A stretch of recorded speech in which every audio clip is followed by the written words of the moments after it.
समाचार खेड़ाथी ज्यां काजीपुर पासे पतंजलिना गोडाउનમાં आग लागी गई है। 4 કલાક બાદ પણ આગ પર નથી મેળવી શકાયો કોઈ પણ પ્રકારનો કાબુ। બેકાબુ બનેલી આગ પર કાબુ મેળવવા 10 ફાયર ફાઇટર ઘટના સ્થળે પહોંચાડાયા છે। સ્થાનિક વહીવટી તંત્રના અધિકારી ઘટના સ્થળે મોજૂદ છે। બેકાબુ બનેલી આગ પર 4 કલાક પછી પણ કાબુ મેળવી શકાયો નથી। પતંજલિનું ગોડાઉન अधिकारीओं काफलो घटना स्थले पहुंचाड़ी देवायो छे। 10 फायर फाइटर पण हालमां भारे जहमत उठावी रह्या छे। आग पर काबू मेळववा माटे काजीपुर पासेनो बनाव ज्यां आवेलुं छे पतंजलिનું ગોડાઉન। आ ગોડાઉનમાં अचानक ज कोई कारणसर आग फाटी निकળી છે। 10 फायर फाइटर पाछला 4 કલાકથી आ आग पर काबू मेळवવાનો प्रयत्न करता होवाना समाचार છે।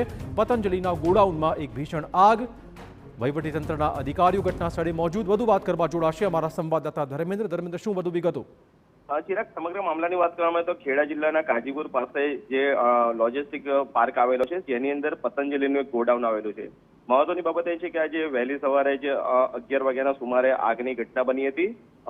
જોકે ગોડાઉન બંધ હોવાથી ખૂબ મોડા લોકોને ખબર પડી હતી। આગના ધુમાડા બહાર આવવાને કારણે 11 વાગ્યાના સુમારે સ્થાનિક લોકો ઘટના સ્થળે પહોંચ્યા હતા અને ફાયરને જાણ કરી હતી। લગભગ 4 કલાકનો સમય વીતી ગયો છે છતાં આગ બેકાબુ છે। આગ પર કાબુ મેળવવાના પ્રયાસો કરવામાં આવી રહ્યા છે। સમગ્ર મામલાની જાણ સ્થાનિક વહીવટીતંત્રને થતા વહીવટીતંત્ર પણ ઘટના સ્થળે પહોંચી અને વધારે ફાયર ફાઇટરોની પણ હાલમાં મદદ લેવામાં આવી છે। કુલ 10 ફાયર ફાઇટરોની મદદથી અત્યારે આગ પર કાબુ મેળવવાના પ્રયાસો હાથ ધરવામાં આવે છે। ધન્યવાદ ધર્મેન્દ્ર, તમામ જાણકારી બદલ। તો અત્યારે પ્રાથમિકતા એ છે કે આગ પર સંપૂર્ણપણે કાબુ મેળવી લેવાય, ત્યાર પછી આગના કારણની ચોક્કસ તપાસ શરૂ કરવામાં આવશે। પરંતુ 4 કલાક વીતી ચૂક્યા છે। જોઈ શકો છો ધુમાડાના ગોટે ગોટા ઉડી રહ્યા છે।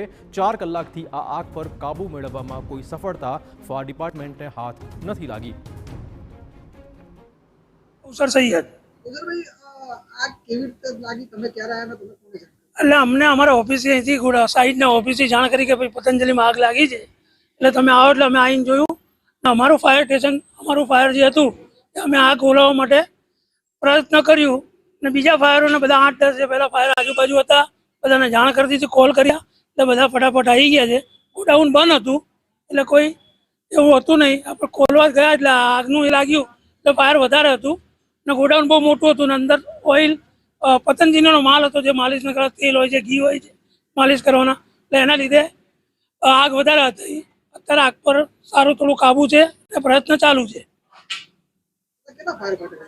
લગભગ